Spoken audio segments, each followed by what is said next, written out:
J'ai en visu là, mais vous ne le voyez pas encore. Un homme qui est à nos côtés depuis de nombreuses années ici à Climax.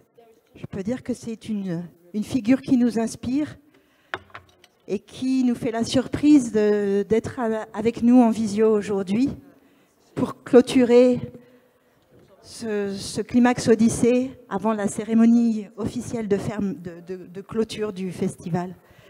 Et je vous demande d'applaudir Edgar Morin.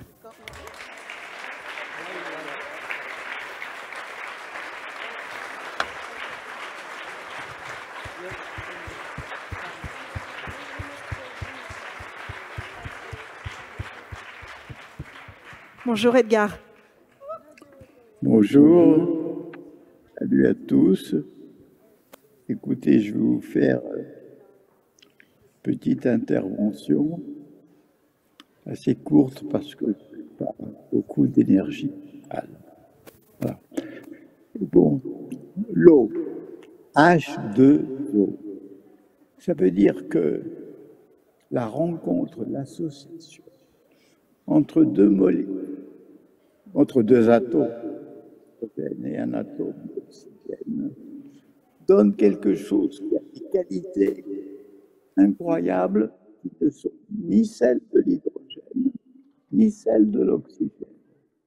Cette qualité liquide extraordinaire qui devient vapeur à 100 degrés, qui devient glace à 0 degré, cette chose extraordinaire dont nous voyons pas seulement à l'extérieur la présence dans la pluie, dans les rivières, dans les mers, dans l'océan, mais en nous-mêmes, nous sommes faits en majorité d'eau.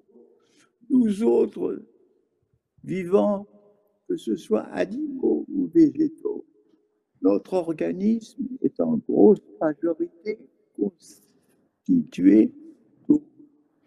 Et en plus, l'eau est un besoin commun, essentiel, pas seulement à l'humanité, aux plantes qui ont besoin d'être arrosées, aux animaux qui ont besoin de se désaltérer, à nous, évidemment.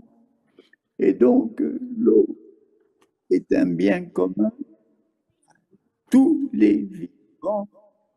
Or, voici que ce bien commun a été approprié par des puissances financières et économiques privées pour le profit. Et donc, nous avons cette chose extraordinaire que ce qui appartient à tous, désormais, est limité et pour nous, humains, dépend d'un mécanisme de distribution onéreux. Donc, première chose, se souvenir que c'est un bien commun, que c'est un bien. L'eau n'est pas seulement dans l'organisme, c'est quelque chose que nous ressentons comme une puissance maternelle, comme nous voyons l'océan, nous sentons très profondément que nous sommes les enfants à la fois de l'eau et du soleil. Donc, cette appartenance, il ne faut pas l'oublier et il ne faut pas laisser l'appropriation de l'eau, même pour se baigner. Vous avez les plages privées où la baignade elle-même, un bien économique qui s'achète. Donc, il y a une résistance à cette appropriation. J'ajoute que déjà, ont commencé des guerres de l'eau.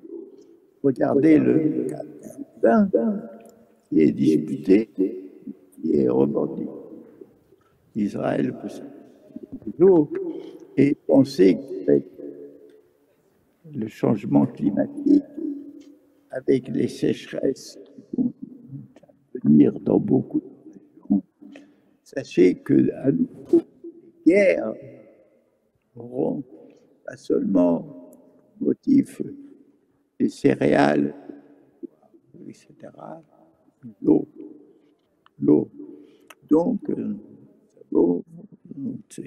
la crise écologique nous révèle aussi des désastres que subissent l'eau et par conséquent tous les vivants.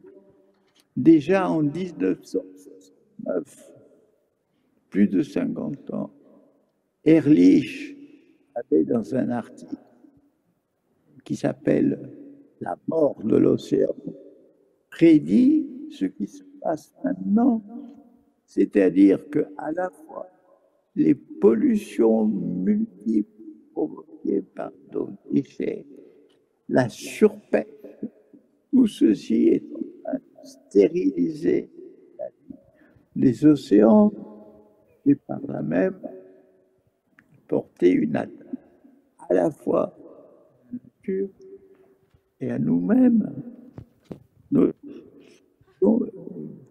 Que les océans, les rivières sont polluées, les lacs sont pollués, comme l'atmosphère est polluée. Donc, nous avons besoin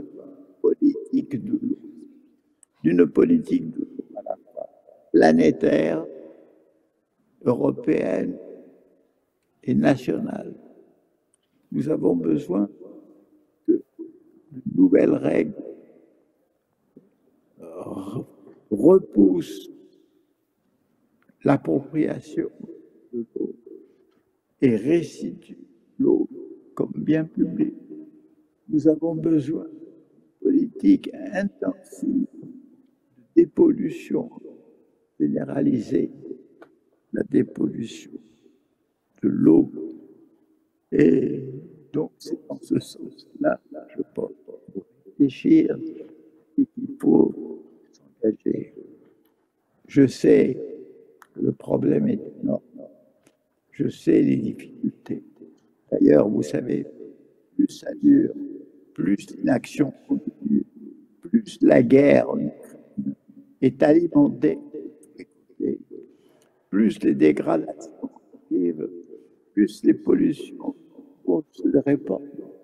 Donc, cette politique de l'eau dépend elle-même d'une politique humaniste et d'une politique pour la vie, pour la terre, qui s'impose. Or, c'est la difficulté, nous en sommes. Mais sachez qu'il faut commencer. Il faut commencer. Il faut lancer les idées. Il faut les propager. Voilà le message que je voulais vous donner.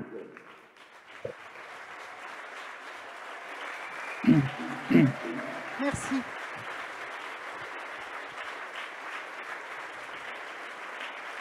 Merci bien. Merci Edgar, merci infiniment. Vous connaissez parce que vous êtes souvent venu ici. On va s'acheminer vers la cérémonie de clôture où en 2019 vous aviez chanté, vous vous souvenez, la liberté. Eh bien, on va garder cet esprit-là en nous, l'emporter avec nous dans cette cérémonie de clôture et on vous embrasse très très très fort. Merci.